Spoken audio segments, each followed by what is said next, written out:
Episode 5, kosmick8 through the fifth dimension, 4:25.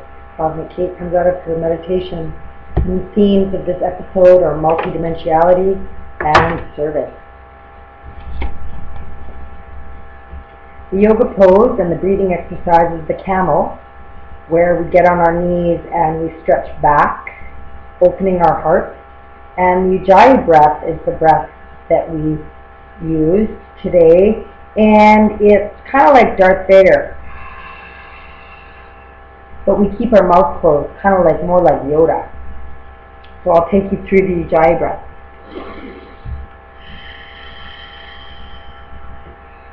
Some constriction at the throat.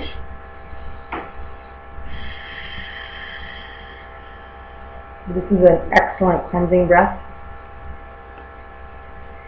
And the illusion kosmick8 is experiencing. She's watching a reality TV show.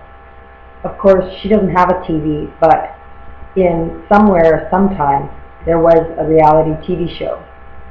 I am interested in someone else's life because idolatry is fun, and I can judge others and waste time. Of course, this is the illusion. She spins off the dross. The dross is any lower form of energy. Because TV puts us in a delta wave programming state, we are much more vulnerable to advertising, subliminal messages, and so that she spins off the dross of energy depletion, idolatry, which is idolizing things other than your own higher self. TV also has the effect of avoiding oneself and judgment on those that were watching their reality. So she spins off the dross.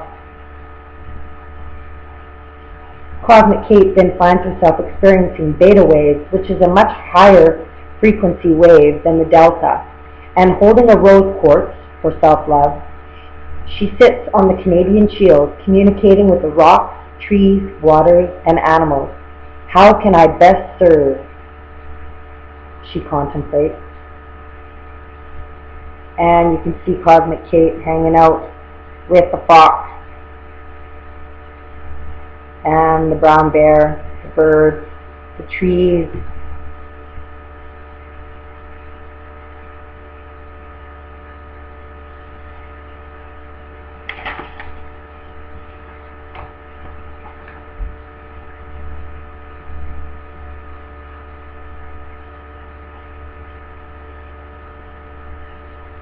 Anybody want to guess who this is?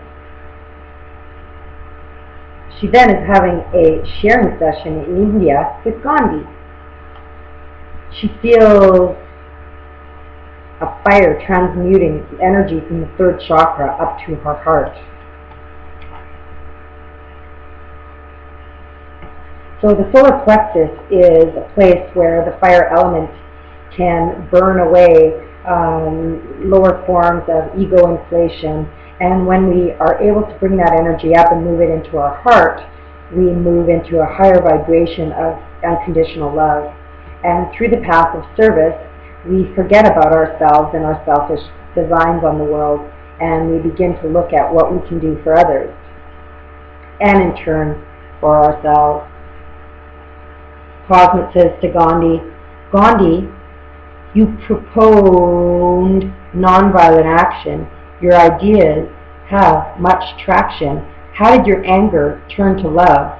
Accepting peace, you rose above.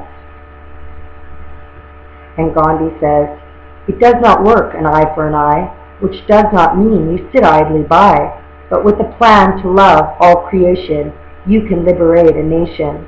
The human will needs direction, a purpose-driven, heartfelt inflection to serve for the highest good, regardless of where one once stood. So there's always that capacity to change, provided that we're moving into a higher archetype rather than being a victim, a martyr, selling ourselves short as a prostitute, or being a wounded child, or even a wounded healer. We can move into the archetype of teacher and servant in a much more profoundly fortifying way for the energy and the good of all. Cosmic Kate thanks Gandhi and experiences a balance between her Ada and Pingala channels, and her Kundalini begins to rise. So you see the solar plexus moving up into the heart, and it's also grounding.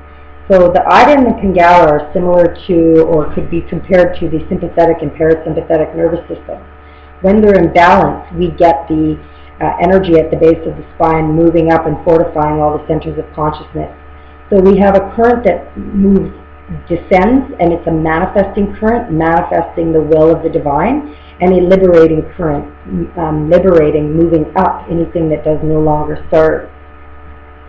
Kind of like the dance of the Shiva and Shakti. Sovereign autonomy, clearly this I see. Multidimensionality, break the chains and claim it free. Your thoughts are one thing, core beliefs another. Separation exists from brother to brother, but oneness prevails, the goal to satiate. Godness entails that we penetrate. Cosmic Kate then senses the oneness of all creations, past, present, and future, and sees the holograms, the fractals, and just has to laugh. Ha ha! And then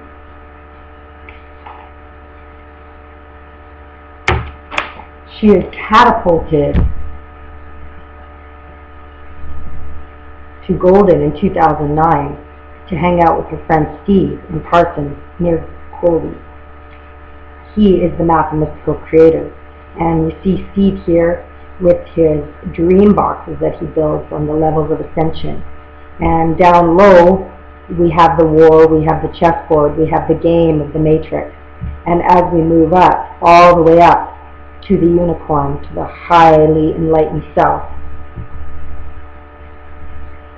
Cosmic Kate says to Steve, "Hey Steve, you build with such precision, carefully enacting your inspired vision. What brought you to such a place? Contentment is written all over your face. You build a box upon a dream, incorporate many, many a meme. Levels you see in the abstract state. In presence, you're never late." And Steve says, "Like the troubadours of the 14th century, Cosmic Kate, who detached and created to bring their visions to light, and then disengage, accessing the creative and awakening from the dream. And oh, you gotta make it fun, transportable and adaptable. You gotta share. You really benefit from sharing. There is always enough." And newsflash, the law of abundance. There is enough for everyone in the universe when we are open to the flow. When we share, we naturally receive, and this reciprocity and mutual beneficiality is the way of the future. And 7 billion people are reported to be at a rally to occupy your high heart. Occupy your high heart. And we've talked about the high heart, I think, already. It's in between the heart chakra and the fifth chakra, and it's in the area of the sinus. And this is the compass to the soul. And we see from here, June 5th and 6th, 2012, Earth will be sharing an orbit with Venus. Now Venus has a frequency in the Fibonacci sequence of 13 and Earth of 8. And as they're sharing an orbit, the Earth begins to share the Venus's vibratory specialty of 13, which I think is the return of the goddess. And the Fibonacci sequence is seen throughout all of nature. Each number plus the next will create a sequence. And here we have Venus, 13, and Earth moving to such. So it's all about the unconditional love. And I bid you adieu. Have an excellent, excellent May 20th solar eclipse, where the Earth, the Moon, the Sun line up with the Pleiades star group. which is the powerful constellation that many a pyramid have been built upon. So where are we building our pyramids today? Stay tuned for kosmick8's appearance at the Winnipeg Folk Festival in the campground, where she will be spreading the goddess love and have an opportunity for people to say their intentions and place them in her high heart.